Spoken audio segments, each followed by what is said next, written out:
বাস্তবায়ন এবং বিএনপির সকল নেতাকর্মীর ডায়েরি মামলা প্রত্যাহারের দাবিতে আজকের কর্মসূচি প্রধান অতিথি বাংলাদেশ জাতীয়বাদী দল বিএনপি চেয়ারপারসনের অন্যতম উপদেষ্টা লক্ষ্যের বিরোধী আন্দোলনের রাজপথের অত্যন্ত সাহসী নেতা একসময় তুফান ছাত্র নেতা আমাদের প্রাণ প্রিয় নেতা হাবিবুর রহমান হাবিব ভাই উপস্থিত আছেন। রাজপথের অত্যন্ত শক্তিশালী মহিলা নেত্রী যাদের যাকে প্রত্যেকটা আন্দোলন সংগ্রামে আমরা দেখে থাকি সেই আমাদের রোমা সহ উপস্থিত জাতীয় নেতৃবৃন্দ এবং তারেক পরিষদ সকল জেলা কর্তৃক আয়োজিত ওয়ার্ড কর্তৃক আয়োজিত ঢাকা মহানগর উত্তর দক্ষিণ কর্তৃক আয়োজিত সকল নেতৃবৃন্দকে তারেক পরিষদ কেন্দ্রীয় কমিটির পক্ষ থেকে জানাই সংগ্রামী শুভেচ্ছা অভিনন্দন। গুরুত্বপূর্ণ বক্তব্য রাখবেন আমাদের হাবিব ভাই একটু আগে প্রোগ্রাম করেছেন, আমার এখনো এরকম বড় প্রোগ্রাম আছে গরমের ভিতরে। আমি শুধু সংক্ষেপে দুটি কথা বলতে চাই। প্রিয় নেতৃবৃন্দ, আপনারা জানেন দেশ নেত্রী বেগম খালেদা জিয়ার বিরুদ্ধে যে মিথ্যা মামলা ছিল, যে ওয়ারেন্ট ছিল, এর মামলায় সে সাজা পেয়েছে। তখন তিনি লন্ডনে ছিল। তিনি ইচ্ছা করলেই তিনি বাংলাদেশে না এসে তারা এসে সে লন্ডনে থাকতে পারত। বাংলাদেশের জনগণের কথা চিন্তা করে 18 কোটি মানুষের কথা চিন্তা করে সে মিথ্যা মামলা ওয়ারেন্ট কাজে নিয়ে সে বাংলাদেশে এসেছে এবং আত্মসমর্পণ করেছে আইনের প্রতি শ্রদ্ধা দেখিয়ে।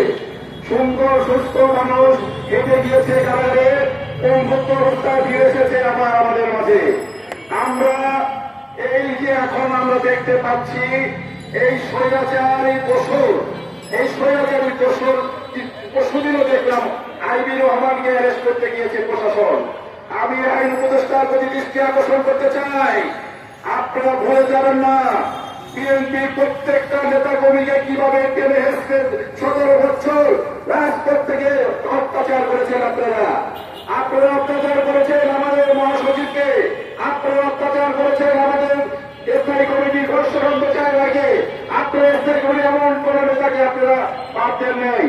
আপনারা জয়নগরী ভালু ভাইকে রানিং হুইপ ছিল সংসদ ভবনে, তাকে কিভাবে নির্যাতন করেছেন আমরা দেখেছি। কিন্তু আপনারা এখনো এই 70 স্বাধীনতা 24 স্বাধীনতার পরেও আপনারা এখনো সেই দোষরদেরকে বসে একসাথে বসে চা খান। এটা কিসের অবরোধ? আইন উপদেষ্টার প্রতি দৃষ্টি আকর্ষণ করছি। আর বাংলাদেশের সকল রাষ্ট্রযন্ত্রদের আইন শৃঙ্খলা বাহিনীর ভিতরে যত স্বৈরাচারের দোষর আছে অনতি বিলম্বে তাদেরকে প্রত্যাহার করুন। তাহলে বাংলাদেশের মানুষ যেহেতু হাসিনা এখন আমাদেরকে মারতে পারে নাই, আমরা জীবিত আছি। এই হাবিবুর রহমান হাবিব ভাই এখন জীবিত আছে, পরিষদের বিলম্বে তাদের ভূমিকা অনুযায়ী আমরা তাদের উত্তরস্বরী। আমরা আপনাদের বিরুদ্ধে রুখে দাঁড়াতে বাধ্য হব। এখনো যদি আপনারা স্বৈরাচার দোষরদেরকে তাদের সাথে আমাদের কিসের সভ্যতা করো? আমরা এই রক্তের বিনিময়ে দেশ স্বাধীন করেছি। আমার অনেক রাজপথের অনেক ছবি আপনারা লড়েন পল্লবী একটা আইডিয়া আছে, সে আগে দেখতে হবে। আমরা 4 আগস্ট 4 জুলাই এইখানে জনমানব এক পত্রিকা সাংবাদিককে আওয়ামী দোষর এখানে মারছিল, আমি নিজে তাকে উদ্ধার করে নিয়ে আমি তাদের অফিসে এখানে আমি তাকে নিয়ে গিয়েছি। এরকম সাংবাদিক তো করা ছাড়ে নাই। আর এই হাসিনা দোষর কেন আপনারা সাংবাদিক বাহিনীর দৃষ্টি আকর্ষণ করতে চাই? আপনারা আইবির বক্তব্য তুলে ধরার জন্য কেন সারা আপনারা এখানে অপেক্ষা করলেন? কেন আইবির বক্তব্য এত হাইলাইট হলো? আইবির দোষর এই হাসিনার দোষরদের কেন এখন এত হাইলাইট হয়? এটা আপনাদের কাছে আমার প্রশ্ন। আপনাদেরকে কোন নির্যাতন করে নাই? স্বাধীনভাবে আপনাদেরকে বক্তব্য কোন প্রকার ঘটনা স্বাধীনভাবে আপনাদের প্রকাশ করে রেখে ভুলে গেছে এই স্বৈরাচার হাসিনা। আমাদের রক্তের বিনিময়ে সে স্বাধীন করেছে, লাগলে আবার রক্ত দিব।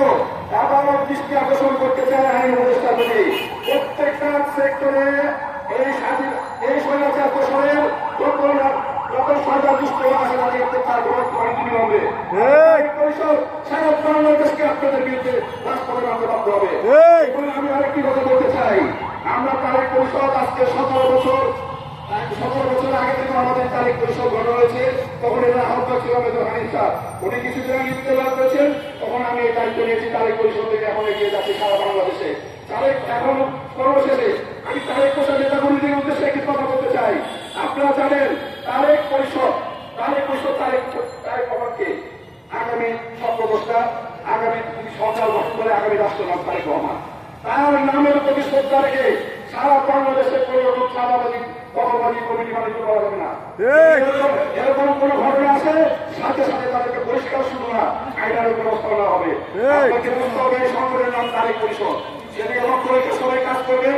এবং আজকে আমি আমার বক্তব্য সংক্ষেপ করে আমি একটা বিকাশ কর্মসূচি ঘোষণা দিতে চাই। একটি কর্মসূচি হল সারা বাংলাদেশে তারেক রহমানের ঐক্যবদ্ধ তারেক রহমানের কর্তৃত্বতা দাবি বাস্তবায়নের লক্ষ্যে সারা বাংলাদেশে বিপ্লব বিপ্লব হবে।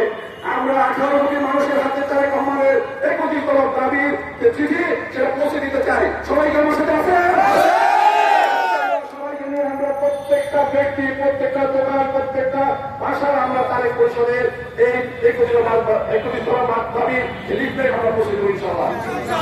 এখন আমি সবিনয় অনুরোধ করছি আমাদের রাষ্ট্রের প্রধান অতিথি, আজকের প্রধান লোক পরিষদের আন্দোলনের একটা ছাত্ররা